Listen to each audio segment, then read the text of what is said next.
Risk limit. Outline. Konsep dasar risk limit. Regulasi dan standar terkait risk limit. Identifikasi area risiko. Metodologi. Penetapan risk limit. Risk limit versus risk appetite dan tolerance. Tata kelola dan persetujuan risk limit. Implementasi dalam operasional. Monitoring dan pengendalian risk limit. Review dan penyesuaian risk limit. Tujuan: memahami konsep dasar dan peran risk limit dalam manajemen risiko. Menjelaskan keterkaitan antara risk appetite, risk tolerance, dan risk limit. Menguasai metode identifikasi, penetapan, implementasi, dan monitoring risk limit. Menyadari pentingnya tata kelola dan kepatuhan regulasi dalam penerapan risk limit. 1. Konsep dasar risk limit 1,1. Menjelaskan definisi dan tujuan risk limit dalam manajemen risiko 1,2.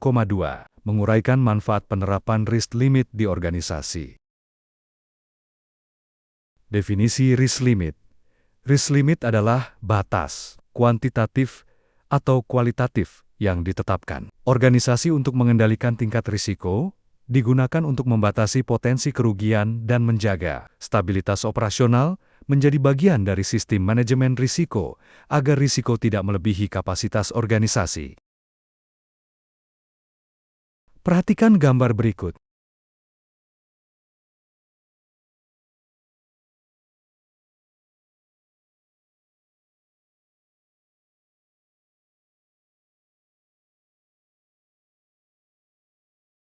Tujuan penetapan risk limit: memberikan batasan yang jelas bagi pengambilan keputusan, menjaga keselarasan risiko dengan strategi bisnis, menghindari paparan risiko yang berlebihan, mendukung kepatuhan pada regulasi dan standar. Pentingnya risk limit dalam manajemen risiko menjadi alat pengendalian risiko yang terukur, meningkatkan disiplin organisasi dalam mengelola risiko, meminimalkan kerugian finansial dan non-finansial menjadi dasar monitoring, evaluasi, dan perbaikan berkelanjutan.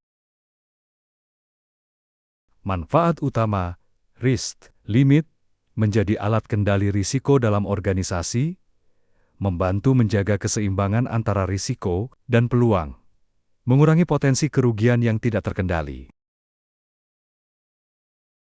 Dampak positif bagi organisasi, meningkatkan kepatuhan terhadap regulasi dan standar Basel, OJK, B, ISO, meningkatkan kepercayaan pemangku kepentingan investor, regulator, mitra bisnis, mendukung keberlanjutan bisnis dengan pengelolaan risiko yang terukur. Nilai tambah, penerapan risk limit, mendorong efisiensi operasional melalui batasan risiko yang jelas, menjadi dasar untuk pengambilan keputusan strategis, meningkatkan resiliensi organisasi menghadapi perubahan internal dan eksternal. 2. Regulasi dan standar terkait risk limit. 2,1 mengidentifikasi regulasi dan standar terkait Basel, ISO, OJK, B, dan lain-lain. 2,2 menjelaskan kewajiban kepatuhan terhadap regulasi risk limit. Pentingnya regulasi dan standar dalam risk limit.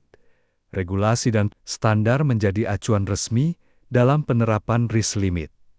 Memberikan kerangka hukum dan tata kelola agar manajemen risiko konsisten, menjamin bahwa organisasi patuh pada ketentuan nasional dan internasional.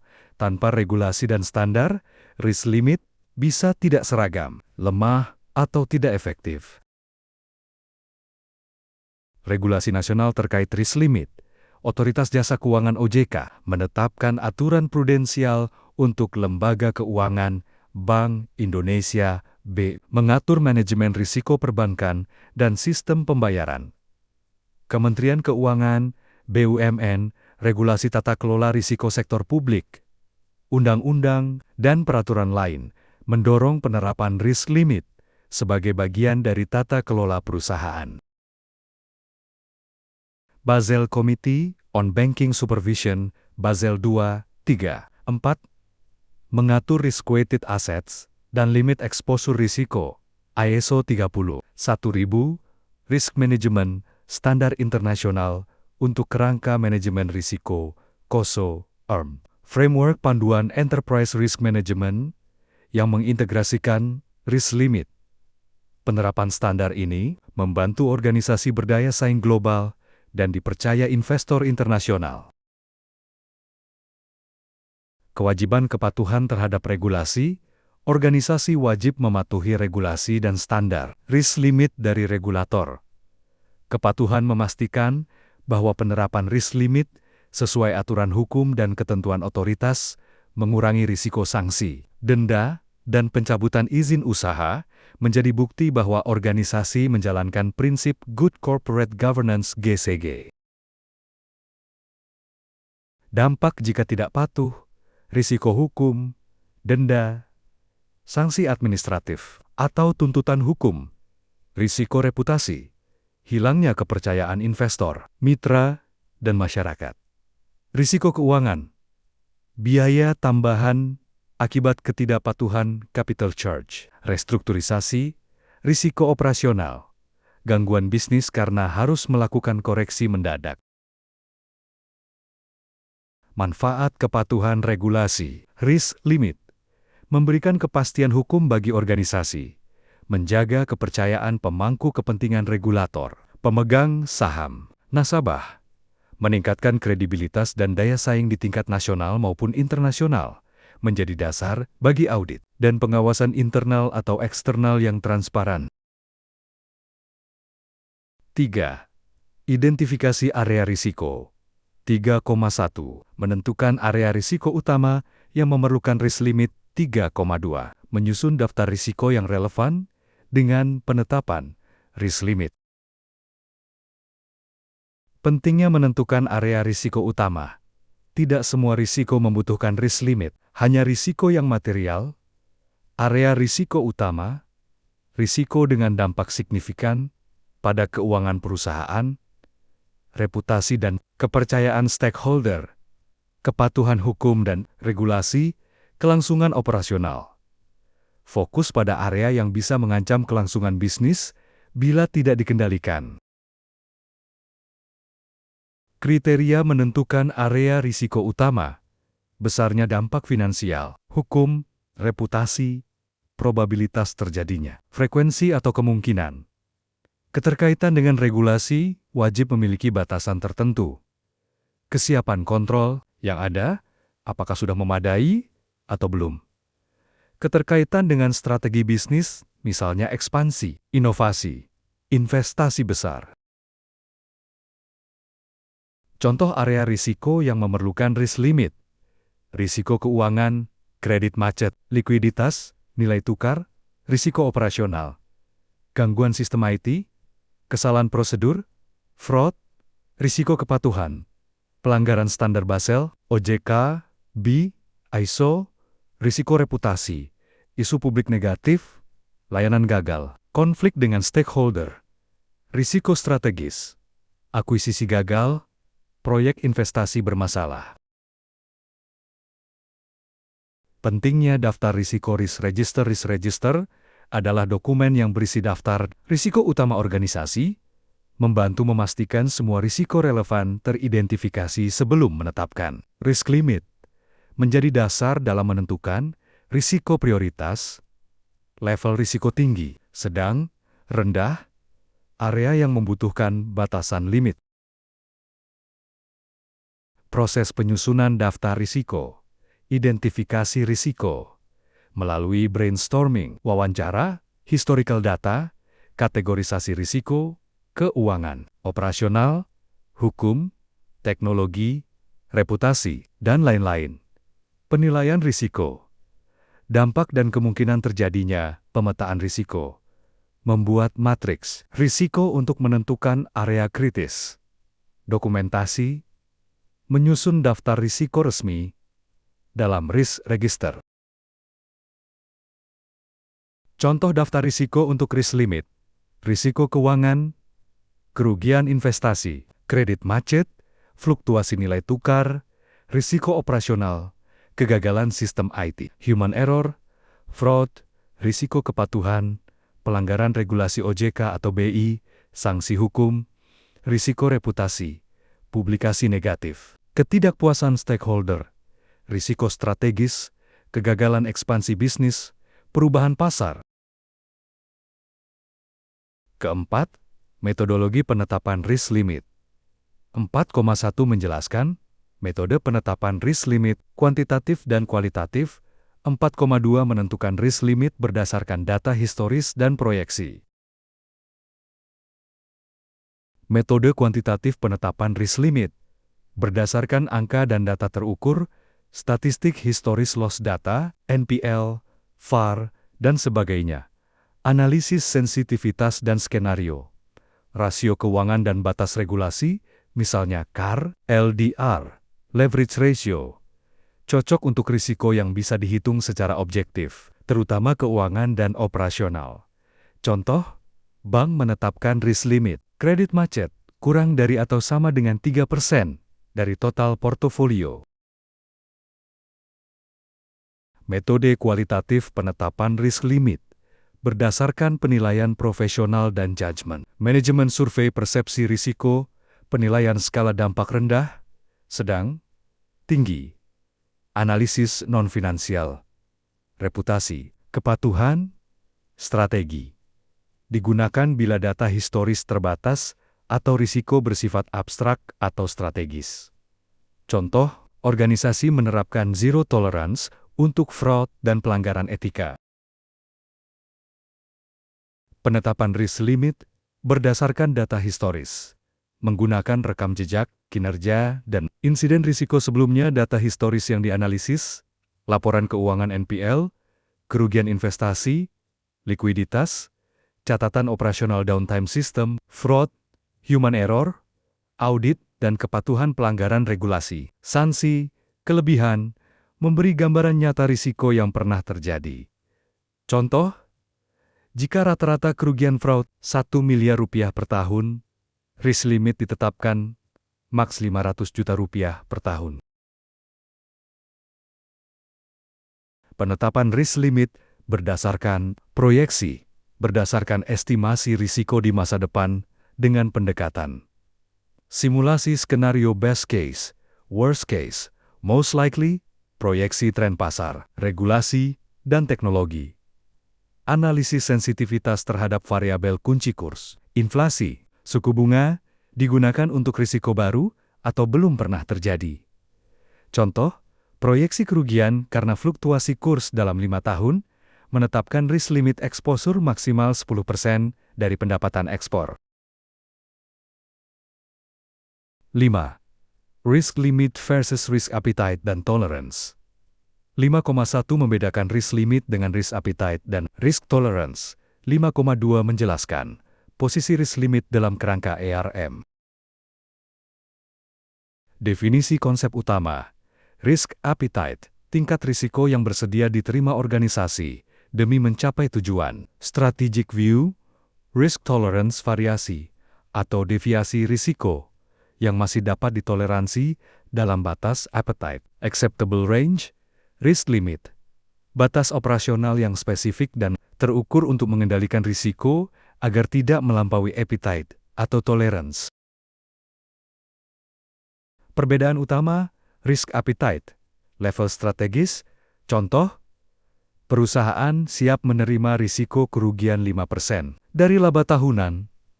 Risk tolerance, ambang variasi contoh, deviasi kurang lebih 2% dari appetite masih bisa diterima.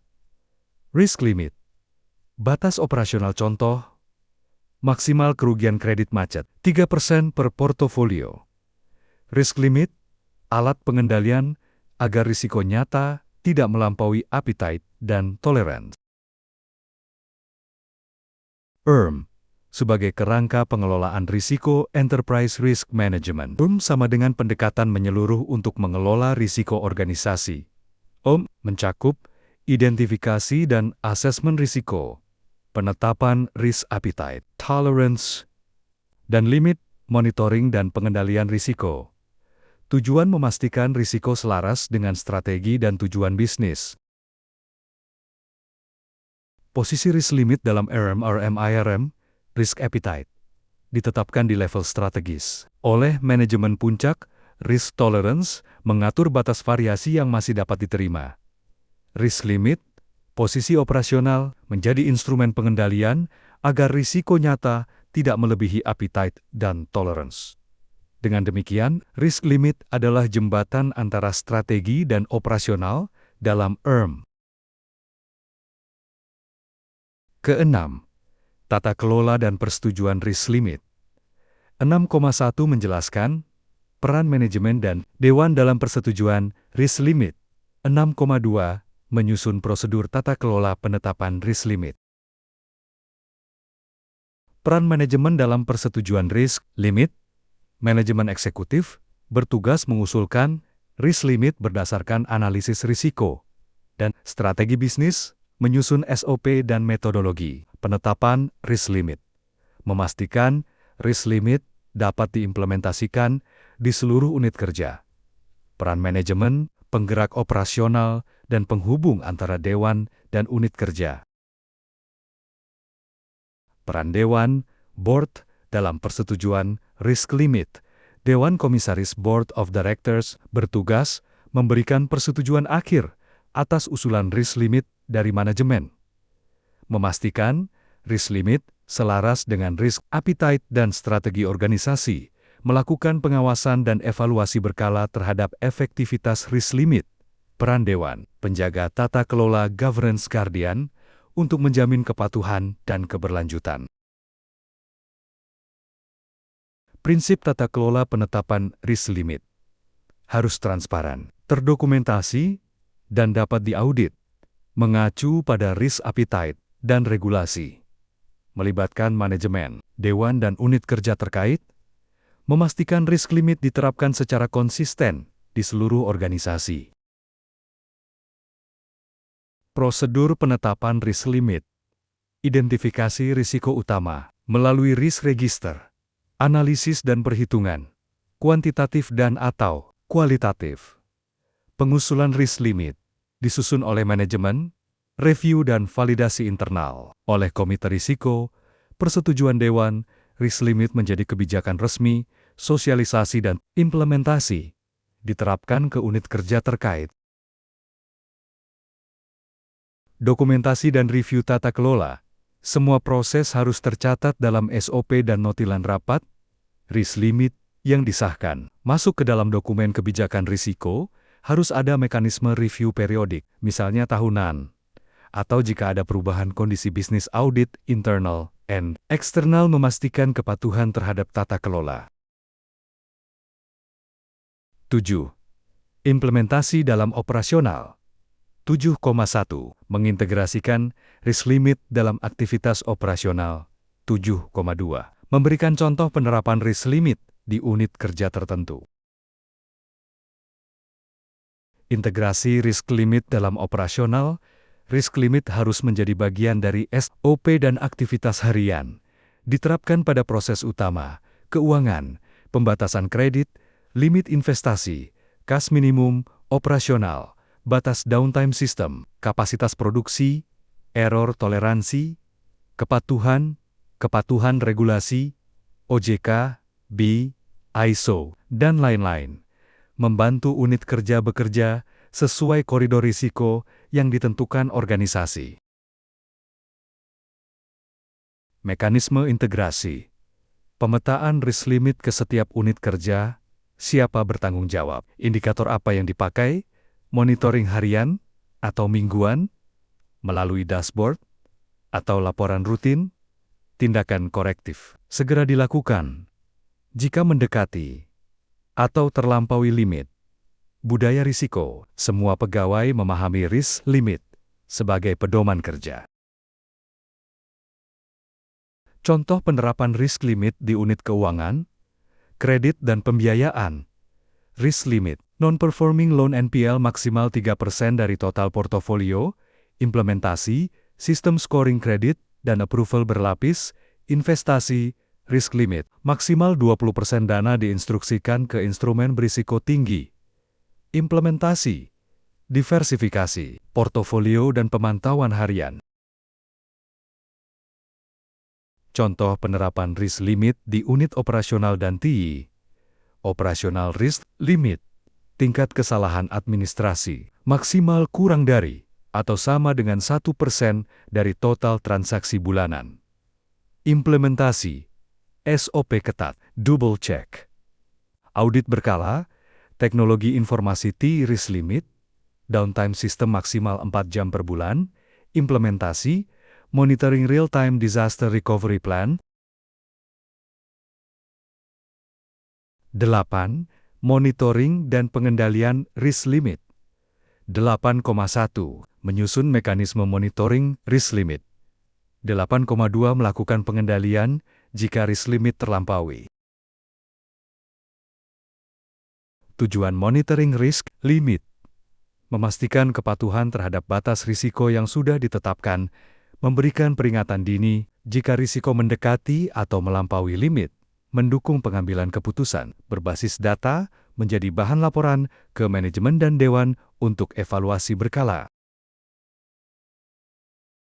Mekanisme monitoring yang efektif: penetapan indikator utama KRI, Key Risk Indicator, sistem dashboard risiko, real-time tracking, pelaporan rutin harian, mingguan, bulanan ke manajemen, threshold dan alert system, otomatis memberi sinyal jika mendekati limit audit internal, memastikan monitoring berjalan konsisten.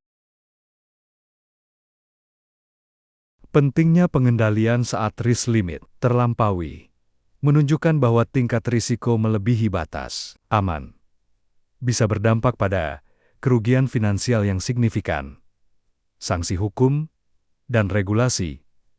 Hilangnya kepercayaan stakeholder, perlu tindakan cepat dan terstruktur agar risiko kembali dalam batas yang dapat diterima. Langkah pengendalian: identifikasi penyebab, analisis akar masalah root cause, tindakan korektif, misalnya pembatasan transaksi, perbaikan sistem, atau pengetatan SOP, eskalasi ke manajemen atau dewan jika berdampak strategis. Mitigasi jangka panjang, penguatan kontrol, penyesuaian proses bisnis, pelaporan dan dokumentasi sebagai bahan evaluasi dan audit. 9. Review dan penyesuaian risk limit. 9,1. Melakukan review periodik terhadap risk limit. 9,2. Menyesuaikan risk limit sesuai kondisi internal dan eksternal. Pentingnya review periodik risk limit. Risk limit tidak boleh statis, harus dievaluasi secara berkala. Alasan review: perubahan kondisi internal strategi, struktur organisasi, kinerja, perubahan kondisi eksternal regulasi, pasar, ekonomi, teknologi, hasil audit atau temuan monitoring. Tujuan: memastikan risk limit tetap relevan, realistis, dan efektif. Mekanisme review periodik.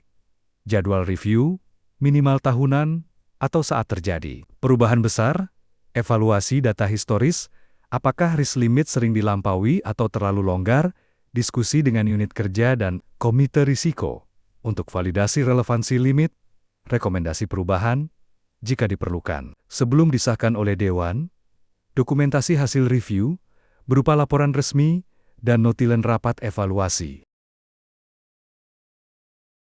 Alasan penyesuaian risk limit: kondisi internal, perubahan strategi bisnis ekspansi, diversifikasi, restrukturisasi, kinerja keuangan dan operasional likuiditas, profitabilitas, efisiensi, kapabilitas sumber daya SDM, teknologi, sistem kontrol, kondisi eksternal, perubahan regulasi OJK, BI, ISO, Basel, dan lain-lain, dinamika pasar dan ekonomi krisis, inflasi, fluktuasi kurs, perkembangan teknologi dan persaingan global. Proses penyesuaian risk limit, evaluasi hasil review, identifikasi gap antara risk limit lama versus kondisi terbaru, Analisis kebutuhan perubahan, apakah limit perlu dilonggarkan atau diperketat? Penyusunan usulan revisi, disiapkan oleh manajemen, persetujuan dewan atau komite. Risiko, agar sah secara tata kelola. Implementasi dan sosialisasi, diterapkan ke seluruh unit kerja. Monitoring ulang, pastikan limit baru efektif dan sesuai tujuan organisasi. Terima kasih.